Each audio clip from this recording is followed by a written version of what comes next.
بسم اللہ الرحمن الرحیم۔ زندگی اس طرح بسر کرو کہ دیکھنے والے تمہارے درد پر افسوس کرنے کی بجائے تمہارے صبر پر رشک کرے۔ یا رب کریم، تیرے رحمتوں پہ ہے منحصر میرے ہر عمل کی قبولیت، نہ مجھے سلیقہ التجا نہ مجھے شعور نماز ہے۔ تمہاری ہر ناممکن خواہشات تہجد ممکن بنا سکتی ہے، ہر تکلیف سے تمہیں تہجد شفا دلا سکتی ہے۔ تم سوچ بھی نہیں سکتے کہ ایک تہجد تمہیں کیا کیا دلا سکتی ہے۔ تہجد معجزات کا دوسرا نام ہے۔ اللہ کو انسان کا نیند سے بیدار ہو کر اس کے سامنے سجدہ ریز ہونا اور آنسوں کے موتی سے التجا کرتے اپنی دعائیں طلب کرنا بہت پسند ہے۔ سنی سنائی باتوں پر فوراً یقین مت کر لیا کرو، کیونکہ جھوٹ سچ سے زیادہ جلدی پھیلتا ہے۔ کسی کو اداس پاؤ تو اسے سن لیا کرو، احساس سے، محبت سے اور بنا غرض کے۔ اگر آپ کا ضمیر اور نیت صاف ہے تو اس بات سے کوئی فرق نہیں پڑتا کہ کوئی آپ کو اچھا کہے یا برا۔ آپ اپنی نیت پر جانچے جائیں گے، دوسروں کی رائے پر نہیں۔ ایک پروگرام میں کسی شخص نے پوچھا، قوم کو آگے بڑھانے کے لیے کیا کرنا چاہیے؟ ایک عالم نے جواب دیا، ٹانگ کے بدلے ہاتھ کھینچو، انشاءاللہ قوم اوپر آ جائے گی۔ شکر گزار انسان کے لیے زندگی کا ہونا ہی زندگی کا نام ہے۔ ہم میں سے اکثر لوگ خوشیوں اور خواہشات کے پورا ہونے کو زندگی سمجھتے سمجھتے عمریں کاٹ لیتے ہیں۔ چیخنا انسان کی وقار میں کمی کا باعث بنتا ہے۔ لوگوں کو اپنی خاموشی سے متاثر کرنا سیکھیں۔ زندگی کے عجائبات میں سے ایک عجوبہ یہ بھی ہے کہ انسان ان کے ہاتھوں سے ہی تکلیف اٹھاتا ہے جن کے لیے وہ ہمیشہ دعائیں کرتا رہتا ہے کہ انہیں کوئی تکلیف نہ ہو۔ دوسروں کی مدد کرنے والے کی مدد اللہ کرتا ہے۔ غرور کس چیز پر؟ جب دنیا کے سارے راستے قبرستان کی طرف جاتے ہیں۔ جو آپ کی برائی کرتے ہیں انہیں کرنے دیں، کیونکہ برائی وہی کرتے ہیں جو برابری نہیں کر سکتے۔ آپ دنیا کے بہترین انسان ہیں اگر آپ نے زندگی میں شعوری طور پر کسی کو تکلیف نہ پہنچائی۔ یا رب جسے چاہے نواز دے، کوئی کمی نہیں تیرے خزانوں میں۔ کوئی عطا کرے زمین پر، کسی کا درجہ بڑھائے آسمانوں میں۔ انسان نفس کی قید میں جکڑا جیسے قیدی ہے زندانوں میں۔ التجا ہے توفیق عمل لکھ دے ہمارے اعمال ناموں میں۔ دیکھنے والی نظر ہو تو گفتار عمل کا اور عمل کردار کا آئینہ ہے۔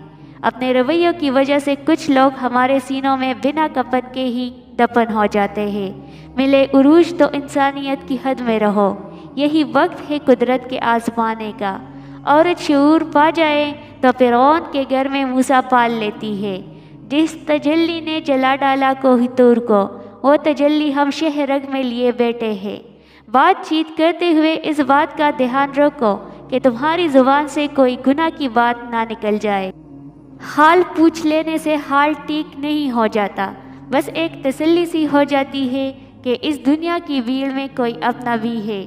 عورت کسی بھی عمر کو پہنچ جائے، اپنے بھائیوں سے اتنی ہی شدت سے محبت کرتی ہے جتنی کہ ایک ماں اپنی اولاد سے۔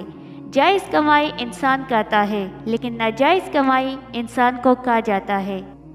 اگر تم اپنے شعبے میں کامیاب ہو تو معاشرے کو راشن اور خیرات دینے کی بجائے اپنے جیسے کم از کم 10 ہنرمند افراد دو۔ غلط اوزاروں کے ساتھ محنت کرنے کا کوئی نتیجہ نہیں نکلتا۔ پیڑ کے کاٹنے والوں کو یہ معلوم تو تھا کہ جسم جل جائیں گے جب سر پہ نہ سایہ ہوگا۔ اگر عورت مرد کو اپنی آنکھوں سے محنت مزدوری کرتا دیکھ لے تو میرا یقین ہے کہ عورت کے مرد ذات سے سارے گلے شکوے دور ہو جائیں گے۔ مخلص لوگ بہت کمزور ہوتے ہیں اور دھوکہ بھی جلد ہی کھا لیتے ہیں، کیونکہ وہ اپنے خلوص کی وجہ سے نرم پڑ جاتے ہیں اور زمانہ ان کو نگلنے کی کوشش کرتا ہے، لیکن ان کی مدد اللہ کرتا ہے۔ دھوکہ کھانے والوں کو سکون مل جاتا ہے، لیکن دھوکہ دینے والوں کو کبھی سکون نہیں ملتا، وہ بھٹکتے رہتے ہیں۔ درخت پر اوقات سے زیادہ پھل لگ جائے تو اس کی ڈالیاں ٹوٹنا شروع ہو جاتی ہے۔ انسان کو اوقات سے زیادہ مل جائے تو وہ رشتوں کو توڑنا شروع کر دیتا ہے۔ انجام آہستہ آہستہ درخت اپنے پھل سے محروم ہو جاتا ہے اور انسان اپنے رشتوں سے۔ چند بچوں کا پالاتا ایک ماں نے جتن سے، ممتا کا صلہ پھر بھی ضعیفی میں نہ پائی، ہر چیز تو تقسیم ہوئی باپ کے مرتے، ایک ماں تھی جو حصے میں کسی کے بھی نہ آئی۔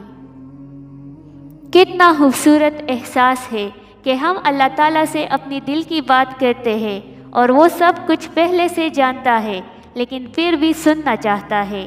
وہ ایک انگلی جو مشکل وقت میں آپ کے آنسو پہنچتی ہے ان 10 انگلیوں سے بہتر ہے جو آپ کی کامیابی پر تالیاں بجاتی ہے۔ ماہر نفسیات کہتے ہیں صرف 10% خوشیاں آپ کو باہر کے حالات سے ملتی ہے، بقیہ 90% خوشیاں آپ کو اندر کی سوچ اور احساسات سے ملتی ہے۔ گویا خوش رہنے کے لیے دنیا کو بدلنے کی بجائے اپنے اندر کی دنیا کو بدلنا ضروری ہے۔ ہمارا تعلق ایسے منافق معاشرے سے ہے کہ جہاں اختلاف رکھو تو بدتمیزی، سچ بولو تو بے ادبی، چپ رہو تو منافقت اور حقائق بتاؤ تو ناراضگی۔